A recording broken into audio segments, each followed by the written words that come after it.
All right, next we have the node of file search, which basically, if we hover the cursor here, it says a vector or vector store for relevant information, okay? Basically, I've added some notes here explaining that it searches for PDFs, CSVs, or TXT files in the workspace or uploaded by users. And for instance, a legal assistant might use this to search uploaded contracts for specific clauses. Got it? So here we have file search, where we'll input the vector ID, which we need to create by setting up a store here, right? I believe we'll be publishing a database within this store, okay? This is a database. If you've worked with a bot press, for example, where you have a database, and that database serves to give the bot press is a tool we use to create chatbots, okay?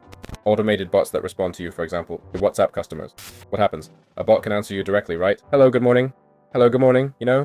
But of course, if you say to the chatbot, hey, are you the secretary of this store?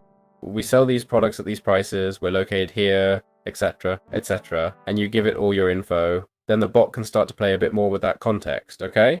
And, well, that's basically what we're interested in, okay? So we can see here here we have the maximum results, the query, okay, to insert variables and such. And that's it. It's a way to add that context or to allow the bot to access the documents that we publish to it.